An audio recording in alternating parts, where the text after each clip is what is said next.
देख रहे हैं नाउ, मैं हूँ अली सरवर। बिलावल भुट्टो ज़रदारी साहब ने आज मीडिया से गुफ्तगू करते हुए बहुत अहम गुफ्तगू की है, उस पर हम बात करेंगे। उन्होंने कहा है जिस तरह पहली बार कराची में जियाला मेयर आया है, इस तरह जियाला ही वज़ीर आला सिंध होगा, कितने अलायंस बन जाएं और जियाला ही प्राइम मिनिस्टर होगा, वज़ीर आज़म पाकिस्तान भी जियाला बनेगा। ये बहुत अहम स्टेटमेंट बिलावल भुट्टो ज़रदारी का सामने आया है। जबकि दूसरी जानिब अगर हम देखें कि बात करें अगर नवाज़ लीग की, तो नवाज़ लीग ने मुत्तहदा को करे लगाया है। इस पर भी हम बात करें कि मरीम नवाज़ कराची से इलेक्शन लड़ने की उन्होंने पेशकश भी की है और सिद्दीकी साहब ने शाहिद खाकान अब्बासी साहब को शमूलियत की दावत दी है। MQ में एक तरफ उनके इत्तेहादी बन रहे हैं और दूसरी जानिब उन्हीं के लोगों को पेशकश की जा रही है।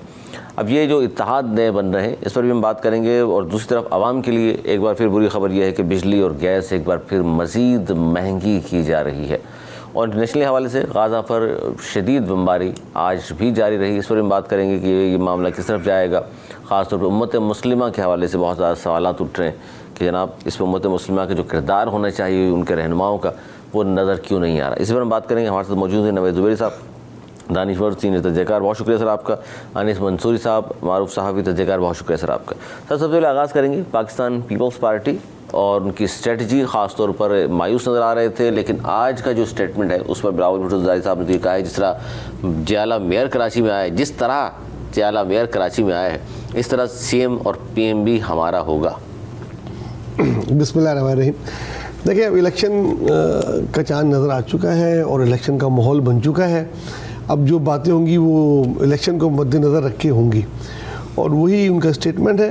और सियासी आप कह रहे हैं बड़ा अच्छा इन्होंने बयान दिया है अपने कारकुनों को खून गरमाने के लिए और बाकी पार्टियों को एक मैसेज दिया है कि जो कहते थे कि यहाँ कभी नहीं आ सकता, कराची में जीत सकते, जिस तरह उन्होंने जीत के दिखाया और मेयर लेकर आए अपना, और तमाम तर कोशिश के बावजूद वो बन गए।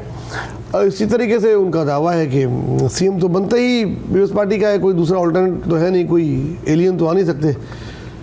तो अब जो ये दावा है कि PM जियाला होगा, ये बड़ा अच्छा दावा है, क्योंकि 10 साल से जो है 2013 से वो चेक कर चुके, नून लीग को भी, आवाम PTI को भी, उसके बाद सब आवाम या जो भी वोट देके उनका तो मैसेज आवाम को है कि अब हमें भी ट्राई करो यार। जब हम छोड़ के गए थे 2013 में जिस वक्त, तो उस अच्छा हमें इसलिए ट्राई करें कि हमारी आप 15 साल से कारकर्दगी सिंध में देख रहे हैं, उसको जवाब बनाकर वो बात कह रहे हैं।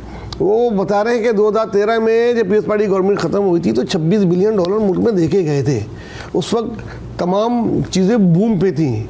आपके एक्सपोर्ट भी उस वक्त उठा के देखें, वो ये कहते हैं कि हमारी बहुत ज़्यादा थी, हमारे इंपोर्ट में भी कोई पाबंदियां नहीं थी, डॉलर का रेट भी, जो सब चीज़ें थी, इकोनॉमिकली कोई प्रॉब्लम नहीं थी पाकिस्तान में, जबकि बड़ी बड़ी रुकावटें खड़ी की जा रही थी एक के बाद एक तरीके से। प्राइम मिनिस्टर को भी हटाया गया, वो जो भी हुआ उसके बावजूद उन्होंने कहा, उन्होंने बोला फिर आप जिस वक्त मुल्क जिस हालात में है, वाई नॉट कि ट्राई करें पीपल्स पार्टी को। इतनी अच्छी कारकर्दगी थी तो सर 2013 में दोबारा जी जाना चाहिए था, और लेकिन उसके बावजूद तो पाकिस्तान की पीपल्स पार्टी की क्या पोजीशन थी आप जानते हैं जी। तो वो प्लेइंग लेवल फील्ड का मसला है ना, नहीं थी, दहशतगर्दी ऐसी थी। 2013 के इलेक्शन आप भूल गए, नहीं नून लीग के लिए कोई नहीं थी, नून लीग के किसी जलसे में कोई धमाका होता था तो इधर ही होता था। इसका क्या मतलब लिया जाए सर? तो प्लेइंग लेवल फील्ड ठीक नहीं थी, जो भी सिचुएशन थी वो एक तरफ उनको वो सपोर्ट कर रहे थे। अब वो अल्लाह करे ना हो, अभी तक तो लग नहीं रहा। अभी भी कोई एक लाडले हैं जो आ गए हैं लंदन से 4 महीने का बोल के 4 साल बाद। लंदन से तो आप भी आए सर, ये तो नहीं, मैं तो अपनी सारे लंदन से आने वाले लाडले तो नहीं होते। मैं कोई एक्स प्राइम मिनिस्टर नहीं था, ना ही मैं तो अपनी छुट्टियों पे गया हुआ था। तो 10 दिन के बाद आया हूँ, 12 दिन का बोल के 10 दिन में आ गया हूँ। वो तो 4 महीने का बोल के 4 साल बाद आए, लेकिन क्या किस्मत है कि उनको हार फूल बना के मीनार पाकिस्तान ले जाया गया, कि जैसे कोई कारनामा करके आए हैं वो पाकिस्तान के लिए, और साथ में वो सागदार को भी साथ दिया है, ये बड़ी बात थी, मफरूर इश्तिहारी। हाँ, और वो अब लग रही यहीं रहे, और ये लोग, मैं तो चाहता हूँ अब ये रहें और अब ना जाए। तो ठीक है, एक सियासी दावा है, अब इसको किस तरह अमल करते हैं, जैसे जैसे दिन सियासत के आगे आते जाएंगे तो वो बताएंगे कि पता चलेगा किस तरीके से। मंसूरी साहब, आप किस तरह देख रहे हैं इस बयान को, बिलावल भुट्टो ज़रदारी साहब के इस दावे को, जिस तरह मेयर कराची जीतने में कामयाब हुई है पाकिस्तान पीपल्स पार्टी पहली बार, और इसी तरह वो कह रहे हैं CM और इस तरह PM भी हमारा होगा। बहुत शुक्रिया अली, और मैं तवक्को करता हूं कि जिस तरीके से आपने साहब का 10 मिनट दिए हैं नवेद भाई को, तो आप हमें कम से कम 1 मिनट 4 मिनट दिए। हाँ 4 मिनट दिए आपने, सही। तो मैं कोशिश ये करूँगा कि आप हमें लेवल प्लेइंग फील्ड ज़रूर देंगे। बिल्कुल बिल्कुल। तो पहली बात तो ये है कि बिलावल भुट्टो जरदारी के बयान की हैसियत ऐसे ही है कि जैसे बस हवा में, कि ये बात एक बड़ी पार्टी के चेयरमैन के बयान की हैसियत आप कह रहे हैं, कोई हैसियत नहीं है। देखिए जो इनका बयान है ना कि लेवल प्लेइंग फील्ड दी जाए, ये वो जमात लेवल प्लेइंग फील्ड मांग रही है कि जिसने 15 साल के अंदर सिंध में हुकूमत करते हुए तमाम सियासी जमातों को प्लेइंग फील्ड तो दूर की बात है, उनको फील्ड तक भी नहीं जाने दिया। बिल्कुल झूठ है। जब देखिए आप हम खामोशी इख्तियार किए थे ना, इलेक्शन कमीशन ने कराए ना, पीयूष पार्टी तो नहीं कराती। मैं आपसे तवक्को की थी कि आप 4 मिनट देंगे। जी जी सही है ना, और हर बार अभी का वक्त यही है। देखें जहाँ भी लेवल प्लेइंग फील्ड की बात नहीं करें तो बोले, नहीं बोलने देंगे ना बॉस, आप यही तो मैं कह रहा हूँ ना कि हमें बोलने नहीं दिया जाएगा। हम जब ये कहेंगे कि तो, और आप हर वक्त आपको टीवी की सहूलत दस्तियाब हो, हर वक्त आपको जो है आपके पूरे ब्यूरोक्रेसी सिंध की अपनी जगह पर कायम हो, आपके जो सिस्टम चल रहा था वो सिस्टम उसी तरीके से सारा काम कर रहा हो, उसके बावजूद आप ये बताएं कि लेवल प्लेइंग फील्ड आपको चाहिए। दूसरी तरफ जो आपके मद्दे मुकाबिल असल में सिंध की जमातें हैं, वो प्रेस कॉन्फ्रेंस करें, बाहर निकले तो पकड़े जाते हैं। ये पीटीआई की बात कर रहे हैं आप? मैं वो सब लोग जो उसका मुकाबला कर सकते हैं सिंध में, वो लोग कि जो सिंध में पाकिस्तान पीपल्स पार्टी का मुकाबला कर सकते हैं, उन सब पर पाबंदी है, उन्हें इजाज़त नहीं है। सही। हाँ, जो उनका मुकाबला नहीं कर सकते, जो डमीज हैं। नहीं, वज़ीर आज़म तो कह रहे हैं सबको लेवल प्लेइंग फील्ड दी हुई उन्होंने। हाँ, वज़ीर आज़म साहब को है ना, टीवी की हद तक है उनको फील्ड, सही है, लेकिन बाकी सब जगह नहीं। वज़ीर आज़म साहब तो अपना बयान देंगे ना यार, इसीलिए तो आज आरिफ अलवी को ख़त लिखना पड़ गया ना। लेकिन आरिफ अलवी ने भी खत लिखा तो अपना ही लिखा। वो लिखते हैं खत में कि वो पीटीआई के नुमाइंदे नहीं हैं, बल्कि वो मुमलिकत पाकिस्तान के हैं। और वो कहते हैं कि उन तमाम सियासी जमातों को, उन तमाम सियासी लीडरान को आज़ादी होनी चाहिए। तो बात समझ में आती थी। आर्टिकल 17 और 19 का जो वो हवाला दे रहे थे, वो सबका जिक्र करते तो हम मान लेते कि चले बहुत अच्छा काम उन्होंने किया है, लेकिन वो ज़ाहिर एक पार्टी की तर्जुमानी कर रहे थे, तो हम अब क्या कह सकते हैं। लेकिन बात क्या है, बिलावल भुट्टो जरदारी साहब सिर्फ ये पैगाम दे रहे हैं उन मुक़्तदरा क़ुव्वतों को कि हमें भी थोड़ा लिफ्ट करवा दो। आवाम से कुछ नहीं कह रहे, और वो उसी तरीके से मेयर कह रहे हैं कि हम पीएम बनेंगे जैसे हमारा मेयर बना, यानी 400 रन वाला जो है वो हार जाएगा और 200 रन वाला जीत जाएगा। पता नहीं क्या बातें करते हैं। कौन सा लगता है वर्ल्ड कप से बड़े मुतासिर हो गए, 400 रन बन रहे हैं। सच है? कौन सा 400 रन वाला जीता और 200 रन वाला हार गया?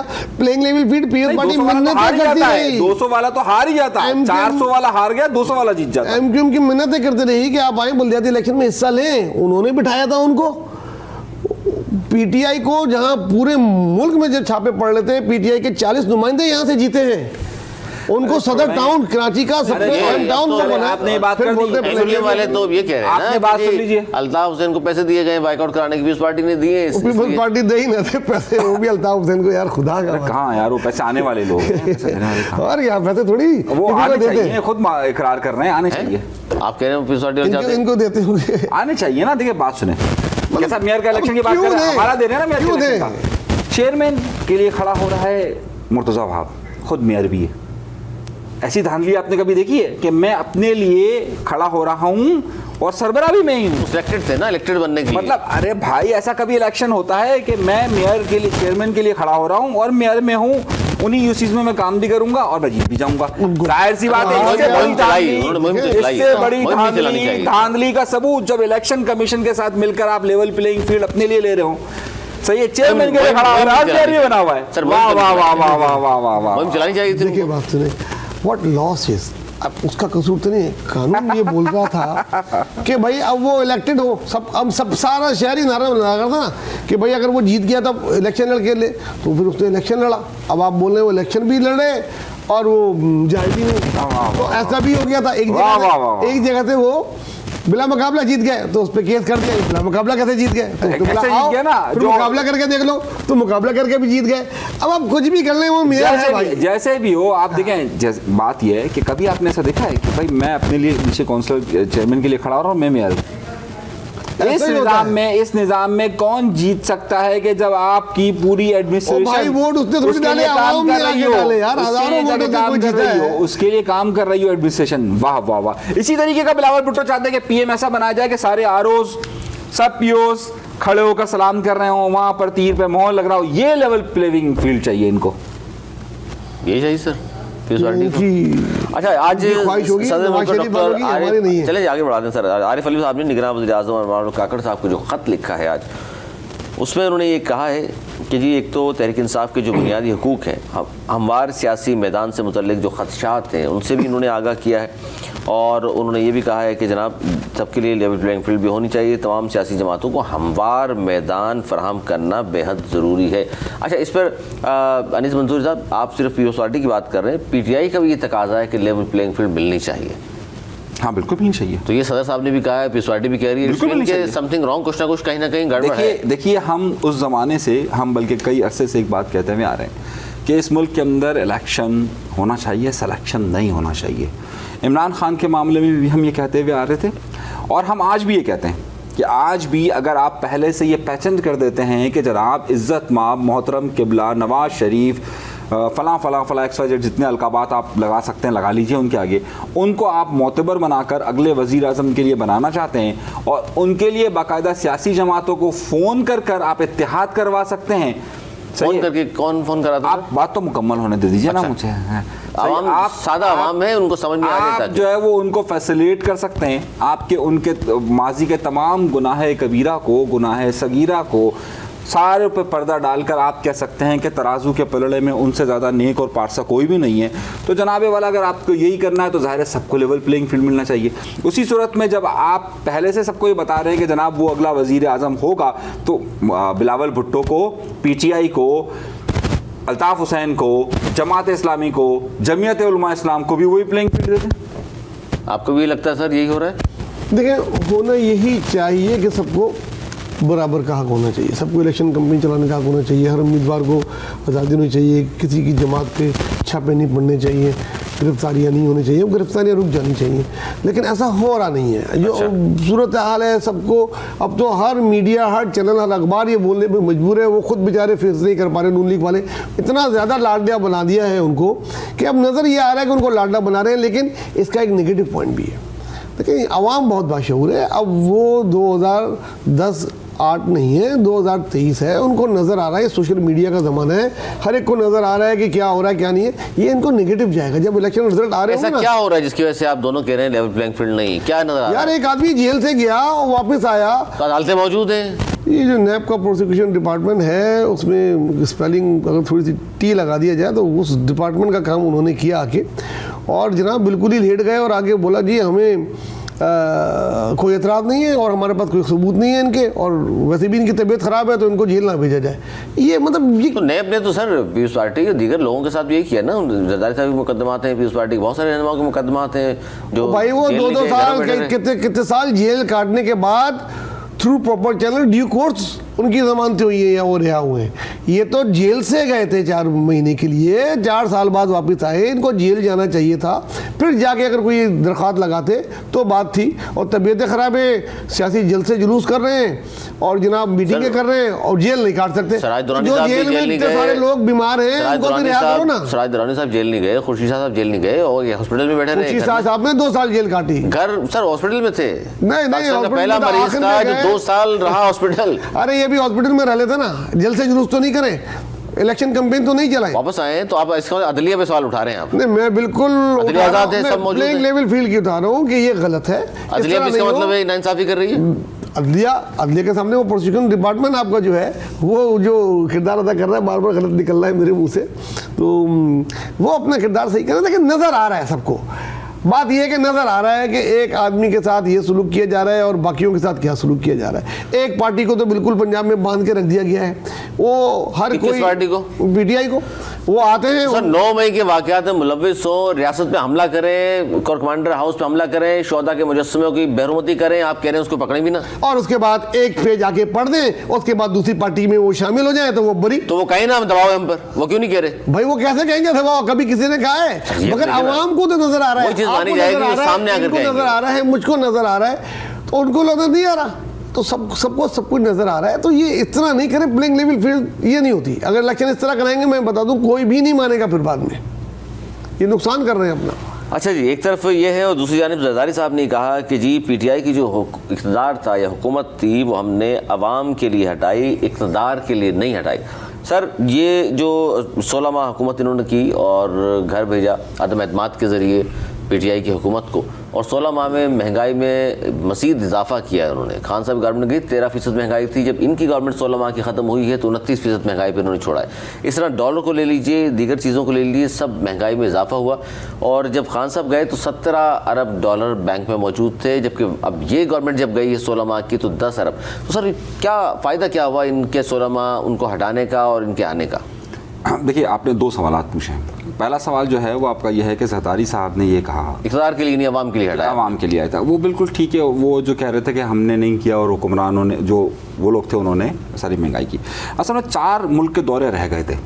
अगर वो बिलावल भुट्टो पर तनकीद कर रहे हैं आप? यार मैंने अभी आपसे कुछ कहा, आप अगर कहना चाहते हैं बिलावल भुट्टो साहब के मुतालिक तो सही है। वो 4 मुल्क के दौरे अगर मुकम्मल हो जाते ना तो यकीन मानिए आप, वो 16 महीने जो उन्होंने हुकूमत की है और जो आवाम को 16 बरस का अजाब लग रहा था, वो तमाम का तमाम धुल जाता। अच्छा, आप उस पर तनकीद कर रहे हैं। आप निगरान वज़ीर आज़म का एक काम होता है कि 8-10 मुल्कों में तो वो घूम कर आ गए 2 महीने में। अभी तो आप एक बात उस पर बात नहीं कर रहे हैं। अभी तो एक वज़ीर ख़ारजा थे, इमेज बेहतर करना था पाकिस्तान का। अरे अभी आपने एक पे बात की ना, हमें तो मिलता ही नहीं है ना लेवल प्लेइंग फील्ड, इसी को तो कहते हैं। इस फील्ड में हम अगर एक लफ्ज़ भी कहें, हम आहा भी करते हैं तो हो जाते हैं बदनाम, वो कत्ल भी करते हैं तो चर्चा नहीं होता।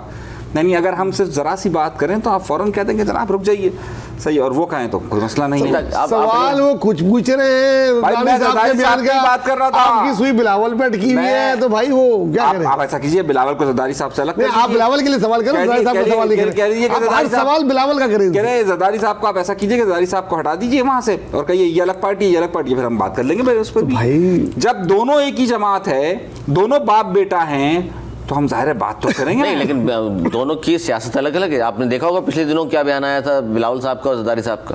अरे यार, मैं घर में बैठा हूँ उनका मान सकता हूँ, बाहर में बात नहीं मान सकता उनकी। हाँ, बिल्कुल। अगर नहीं मानते उनकी बात तो मना कर देते कि जनाब, जब वो कह रहे थे कि ज़रदारी साहब की ख्वाहिश थी कि शहबाज शरीफ वज़ीर आज़म बने, तो मना कर देते। अगर वो ये कह देते कि जनाब आपको, जो आपने कल घोटकी में जाकर महरों को साथ मिलाया, सही है, तो उनको ना मिलाते, मना कर देते। नहीं, तो वो पैगाम किसको दिया? ज़रदारी साहब ने कहा मैं उर्दू में बात करूंगा, सिंधी सराइकी में नहीं कर सकता। ज़रदारी साहब जिनको पैगाम देना चाहते हैं ना, उन तक सारे पैगाम पहुंच गए। सही है, ज़रदारी साहब ने जो पैगाम दिए, तो ये तो साबित हुआ ना कि ज़रदारी साहब के बराह रास्त मरासिम नहीं है, टीवी के जरिए बात पहुंचाई है। हाँ, नहीं, बराह रास्त मरासिम नहीं, बराह रास्त मरासिम है और इतने अच्छे मरासिम है नहीं कि माशाल्लाह इतने अच्छे मरासिम है कि उनकी तकरीबन तमाम तकारीब में जाते हैं, एक अच्छा सा लिफाफा भी भिजवाते हैं। तमाम लोग थे उसमें, तो तमाम सियासी जमातें थी। कहाँ पर की बात कर रहे हैं? जहाँ की आप बात कर रहे हैं। नहीं, कहाँ की बात? इस्लामाबाद की कोई बात होगी? वो इसी नहीं, मैंने शादी की बात की। मैंने शादी की बात कही है। अब आप कौन शादी इस्लामाबाद में हुई थी? नहीं, मैं उसकी बात ही नहीं कर रहा। उसकी नहीं कर रहे आप, ठीक। हाँ, तो वो मैं कोई भी ऐसी बात नहीं करना चाहता कि जहाँ आकर जो है ना मुझे लेवल प्लेइंग फील्ड ना मिले। तो आप जो है आप जहाँ तक देखे ना, उसके नाम तो बिलावल भुट्टो ज़रदारी साहब भी नहीं ले सकते, कहे ना खुलकर। नहीं, लास्ट टाइम तो हमारे नवाज ज़ोहरी साहब कहे ना वो खुलकर बिलावल भुट्टो ज़रदारी के कहाँ पर लेवल प्लेइंग फील्ड उनको कौन पसंद बनकर जो बयान दिया था ज़ोहरी साहब, आज भी कायम है उस बात पे। पता नहीं कौन सी बात है, जो बात करेंगे तो फिर आ भी जाएंगे, कायम भी हो जाएंगे। तो ज़रदारी साहब ने आपका शौक पूरा हो गया। ज़रदारी साहब ने जो कहा उस पर आप भी मुत्तफिक हैं कि वाकई अवाम के लिए हटाया था इमरान खान को, इक़्तिदार के लिए नहीं? देखें, ये काश के नहीं हटाया होता, इमरान खान को अगर टाइम पूरा करने दिया जाता। आज आप समझते हैं गलत फैसला था? तो इमरान खान की जो पीटीआई थी वो अपने वजन से खुद गिरने वाली थी। वो उस जगह पे पहुंच गई थी कि उनके एमएनए अपने हलकों में नहीं जा पाते थे और बहुत ही बुरी तरीके से फ्लॉप हो रही थी। लेकिन इन्होंने हटाने की हद तक ठीक थी। उसके बाद अदम एतमाद के ज़रिए दोबारा इन्होंने खुद हुकूमत दी। अगर उस वक्त इलेक्शन होते तो इस वक्त मुल्क की सूरत अलग होती। लेकिन बहरहाल अब उसको रीराइट नहीं किया जा सकता। जो हो गया, उससे दोनों सियासी जमातों को नुकसान हुआ। गलत फैसला था, पीडीएम के बनने से गलत फैसला था। लेकिन ये सब मानते हैं, लेकिन ये सब कहते हैं कि मुल्क का उस वक्त हालत ऐसी थी कि डिफॉल्ट हो जाता, इसलिए हमने मुल्क के खातिर ही कुर्बानी दी। उसका आप जवाब देखें, मुल्क के खातिर 17 अरब में डिफॉल्ट होते हैं, 10 अरब में। देखिए, अगर मुल्क की खातिर कुर्बानी दी, मैं उसकी बात कर रहा हूँ, तो उन्होंने अपनी पॉलिटिकल पार्टियों को नुकसान पहुँचाया जिसकी कि वो खुद क्या खतरा accept सर मुल्क करते हैं। को, आवाम को पता चले क्या खतरा था? वो तो हमको नहीं पता, उनको पता अच्छा, होगा उनको। जिन्होंने बिठाया था या जिन्होंने जी। चेंज किया था, उनको पता होगा कि क्या मुल्क के हालात हो गए थे उस वक्त। बस यही बात है ना कि जब उनका हुक्म था तो निकल पड़ते हैं लोग कुछ मार्च के करना लिए। पड़ता है, मुल्क के लिए कुछ करना पड़ता है। कराची से इस्लामाबाद मार्च को देखिए, आप कह रहे हैं कि बिलावल किसी के नुकसान हुक्म में निकले, बिल्कुल। आवाम के लिए नहीं निकले। देखें, अवाम का तो नारा होता है ना, मेरे अजीज़ हमवतनों, जब भी आता है तो किसके लिए आता है? वसी तर कौमी मफादात के लिए आता है। तो इसी तरीके से ये कह रहे हैं कि जनाब वसी तर कौमी मफाद के लिए जो है वो हमने इमरान खान को हटाया था।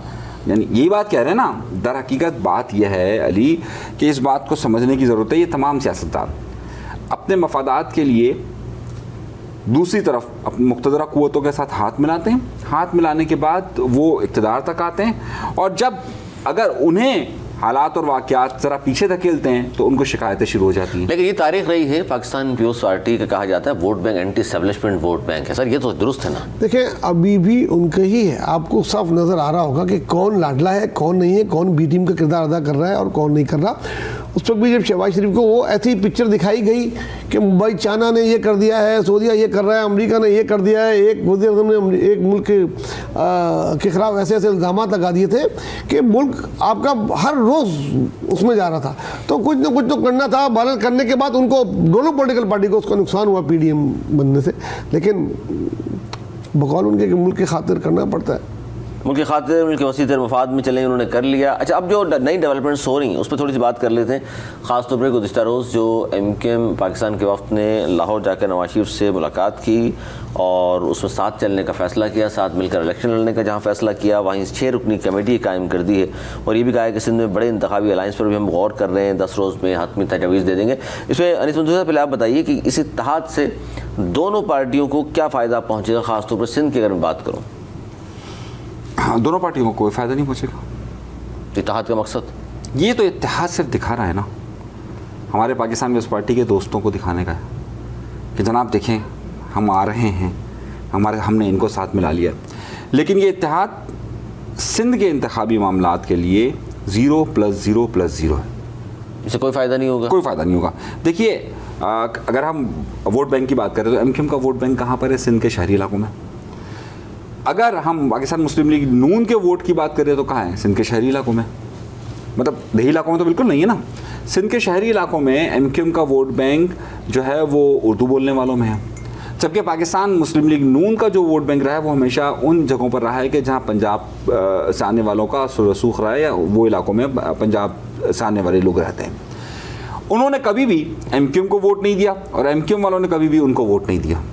ये एक तय फार्मूला है। अब आप मुझे बताइए कि जब, और दूसरी तरफ इस वक्त MKM पाकिस्तान की पोजीशन इंतहाई कमज़ोर है। इस वक्त पाकिस्तान मुस्लिम लीग नून की पंजाब में भी और कराची के अंदर पोजीशन बहुत ज़्यादा कमज़ोर है। ऐसे में इत्तेहाद क्या करेगा? क्या आपको लगता है कि अगर MKM का उम्मीदवार खड़ा हो और पाकिस्तान मुस्लिम लीग नून वाले MKM के उम्मीदवार को वोट देंगे? कभी नहीं देंगे।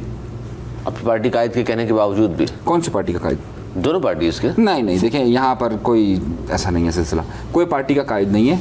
फ़ोन है आपके पास? जी बिल्कुल है। बस उसका कमाल है। अच्छा, फ़ोन आया कहीं से और ये इत्तेहाद हो गया, आपको भी ये लगता है? नहीं, देखिए मेरी राय थोड़ी मुख्तलिफ है जी। इस इत्तेहाद का फ़ायदा पाकिस्तान पीपल्स पार्टी को जाएगा।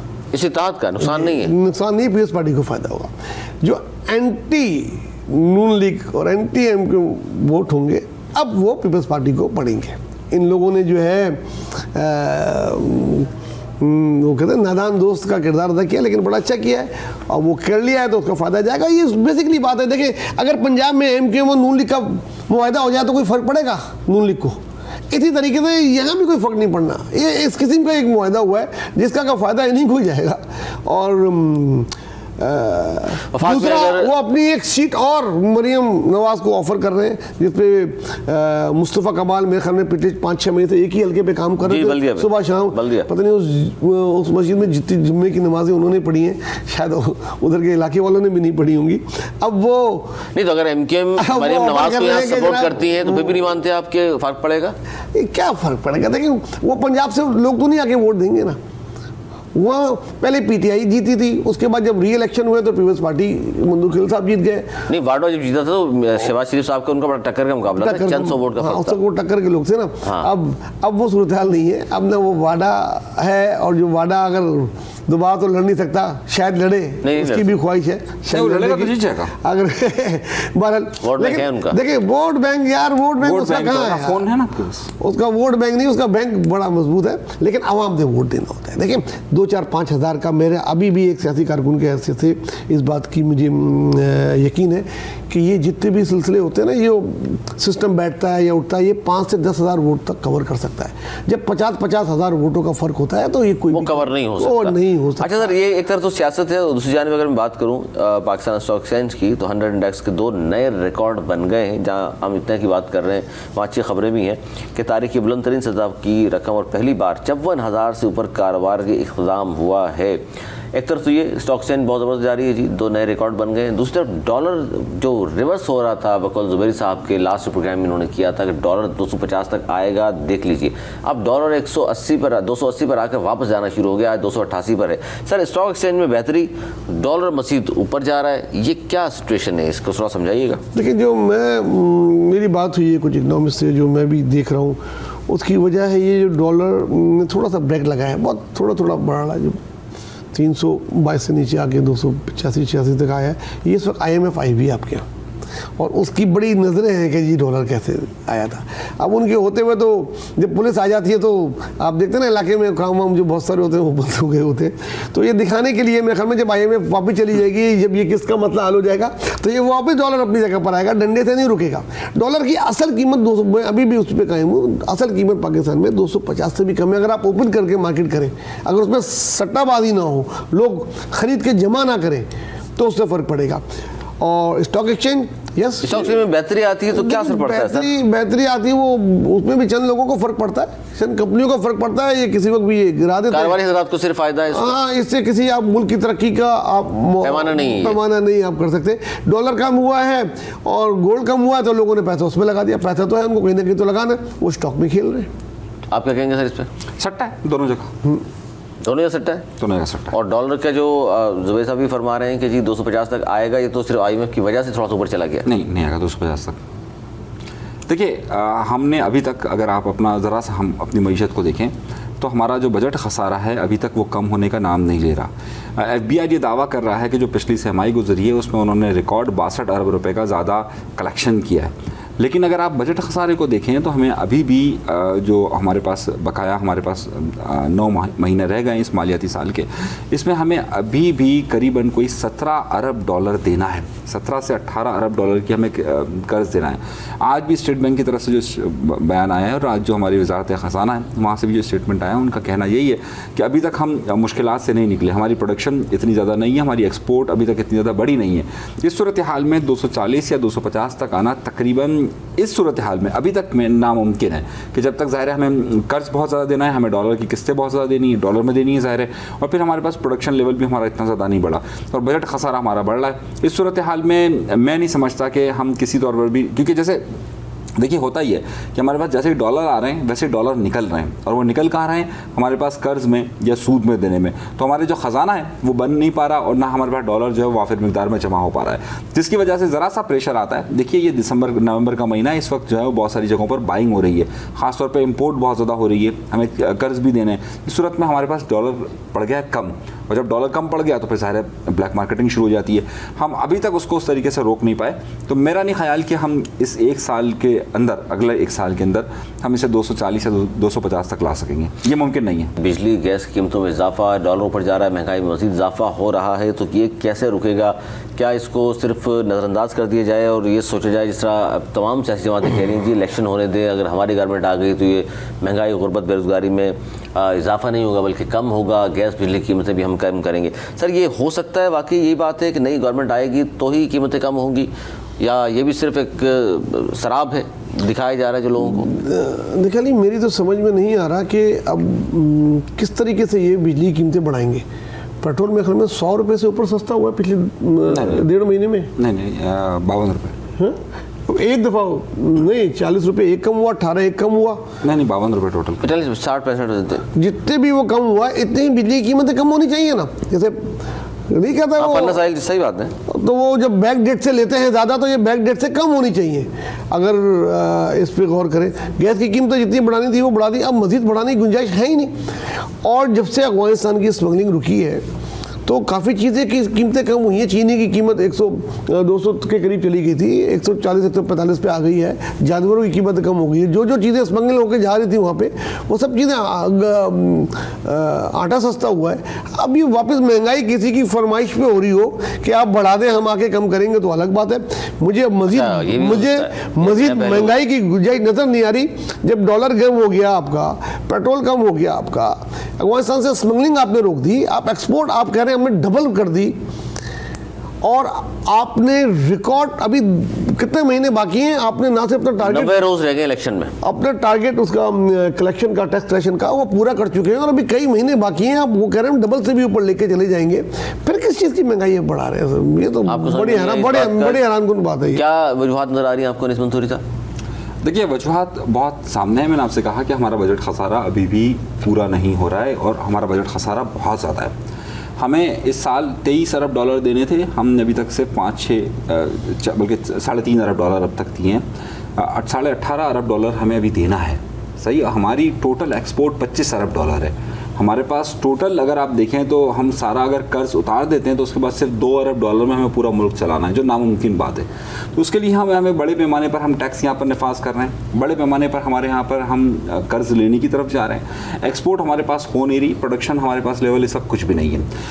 ऑल्टरनेटिव क्या हो रहा है? हम देखिए, इस्लामाबाद एयरपोर्ट आउटसोर्स कर रहे हैं, हम स्टील मिल को जल्द प्राइवेटाइज करने की तरफ जा रहे हैं, मतलब उसको बेचने की, उसकी जगह तक हम बेचने की तरफ जा रहे हैं। अब हमारे पास कोई रास्ता ही नहीं है। इस महीने के आखिर तक आप ये देखिएगा कि आपके पास PIA समेत कई अहम इदारों की जो है वो निष्कारी का अमल तकरीबन मुकम्मल हो गया होगा। तो अब आप ये बात अगर करते हैं कि जनाब खुशहाली आएगी, तो ये वादों में कैद खुशहाली है, इसकी अभी कोई इम्कान नहीं है। मैं नहीं समझता कि इस वक्त किसी भी तौर पर पाकिस्तान के अंदर माशी इशारे जो हैं वो अच्छे हैं। फांसी इशारे आपको लगता है कि इस वक्त ऐसे नहीं है कि हम आवाम को खुशखबरी सुना सकें? नहीं, मैं कतई तौर पे नहीं। तो अगली हुकूमत से भी उम्मीदें नहीं है आपको? कतई तौर पर नहीं है। देखिए, अगर अगली हुकूमत कोई भी इकदाम उठाती है तो उसे कम से कम इम्प्लीमेंटेशन के लिए एक आपका मालियाती साल ज़रूर चाहिए होता है। उसके असरात अगले मालियाती साल में आते हैं, यानी कि 1.5 साल का वक्त कम अज़ कम किसी भी हुकूमत को चाहिए होता है कि जिसके असरात आना शुरू हों। तो अगर मैं ये समझता हूँ कि 2025 के जून से पहले अगर बहुत अच्छी हिकमत अमली रही तो हम 2025 के जून में जाकर कोई अच्छी खबरें सुन सकेंगे, उससे पहले कोई इम्कान नहीं है। सर, जाते जाते एक ख़ास तौर पर वर्ल्ड कप जारी है, मैं चाहता हूँ ज़रूर अपने मौसम मेहमानों से एक सवाल ज़रूर पूछूं। पाकिस्तान की उम्मीदें बरकरार हैं और मैक्सवेल ने जिस तरह एक टांग पर भी पाकिस्तान की उम्मीदें कायम रखी हैं। सर, क्या लगता है आपको पाकिस्तान के हवाले से? हम तो अगर मगर की कैफियत में आज भी मौजूद हैं, जिस तरह 1992 का वर्ल्ड कप जीता था, और अगर मगर था बारिश हो जाए, फलां से हार जाए, आज भी वो उम्मीदें, आप कितने पर उम्मीद हैं कि पाकिस्तान पहुँच जाएगा सेमीफाइनल में? अली, मैं तो बहुत पुरुमीद हूँ, और मैंने तो उस वक्त कहा था जैसे मैं जा रहा था छुट्टी पे। और साथ साथ ये बता दूं, नाज़रीन, इजाफा करूँ इसमें कि हरीम शाह ने ये कहा है कि ICC और भारत ने वर्ल्ड कप फिक्स किया हुआ है। अच्छा, मैं उस पर बयान कुछ नहीं बोलूँगा, लेकिन मैंने तो जिस पाकिस्तान 3 मैच हारा था, मैंने उस वक्त भी एक प्रेडिक्शन की थी कि मुझे तो ये सेमीफाइनल होता हुआ पाकिस्तान और इंडिया का लगता है, जिस पे सब लोग हंसे थे, बड़े कमेंट्स भी आए थे। लेकिन तो आपको मालूम था इस तरह होगा? देखिए, मुझे ये तो नहीं मालूम किस तरह होगा, क्या नहीं होगा। एक तो पेट्रियाट बहुत ज़्यादा वो है, फिर क्रिकेट का शौक़, फिर 92 के वर्ल्ड कप के बाद से जो हमें नज़र आता है कि ये हो जाएगा, वो हो जाएगा, फिर कुछ बहुत से चीज़ें कमर्शलाइज हो गई हैं। अभी कुछ बोलूँगा तो बात बड़ी अजीब सी लग जाएगी। जितना वर्ल्ड कप की इनकम है, वो एक मैच जो पाकिस्तान इंडिया का सेमीफाइनल होगा वो इसके पूरे के बराबर होगी। तो वो जो लोग पीछे बैठे कर रहे होते हैं, देखिए हमारे मुल्क में तो जुआ नहीं होता, लेकिन जब मैं इंग्लैंड जाता हूँ, अमेरिका जाता हूँ, अफ्रीका जाता हूँ, तो वहाँ तो जगह जगह दुकानें खुली हुई हैं। लोग जाते हैं, वो कहते हैं ये टीम जीतेगी, इस ओवर में ये होगा, उस पर पैसा, वो भी एक माफिया है, वो भी गेम को खेल रहे होते हैं, और जो चीज़ें बहुत सी नज़र आ रही होती हैं, कुछ पाकिस्तान के साथ अल्लाह का भी वो होता है। तो इस वक्त तो ऐसा लग रहा है कि तमाम कायनात की ताकतें पाकिस्तान और इंडिया का सेमीफाइनल कराने में लगी हुई हैं। और अगर कल बारिश हो गई तो मैं ये तो नहीं कह सकता कि मसनूई बारिश करा दी है, वो भी हो सकती है, लेकिन बहरहाल कल की प्रेडिक्शन मेरे पास अभी थोड़ी देर पहले ये आई है कि अर्बन फ्लडिंग की उधर है कोलकाता में, और कल बारिश होगी, उसमें 1-1 पॉइंट मिल जाएगा, फिर पाकिस्तान को बस इंग्लैंड से जीतना रह जाएगा। हुब्बुल वतनी का तकाजा ये है कि जी हम ये सोच रहे हैं कि हमारी टीम पहुंचेगी सेमीफाइनल में भारत से, और भारत को तो इंशाल्लाह फिर हरानी है। आपकी सर हुब्बुल वतनी क्या और जहन क्या कह रहा है आपका तमाम चीज़ों को देखते हुए? देखिए, मेरा ख्याल है हमारे मुल्क में क्रिकेट पर कोई भी तबसरों से फ़र्क नहीं पड़ता, ना कारकर्दगी से फ़र्क पड़ता है। आइए हम सब मिलकर दुआ करते हैं, उसी से फर्क पड़ता है। और ये जो हरीम शाह ने कहा है, बस दुआ से फर्क पड़ता है हमारे यहाँ। हरीम शाह की बात को भी आप मैं गुज़िश्ता 42 सालों से जब से देख रहा हूँ, तब से मैं यही देख रहा हूँ कि हर बार हम दुआ ही कर रहे होते हैं। तो दुआ कीजिए, छोड़िए सब। हरीम शाह का पता नहीं कौन सी वीडियो उनके पास है, किसकी वीडियो उनके पास? खिलाड़ियों की है क्या? खिलाड़ियों की भी हो सकती है जी। बहुत शुक्रिया मेरे दोनों मौसमी मंजूरी साहब आपका, अनीस मंजूरी साहब आपका बहुत शुक्रिया, नाज़रीन आपका बहुत शुक्रिया हमारा प्रोग्राम देखा आपने। आपकी आ रखा रहेगा, हमें इंतजार अगर प्रोग्राम तक के लिए मुझे मेरी टीम को दी इजाज़त। मौलाना की बात।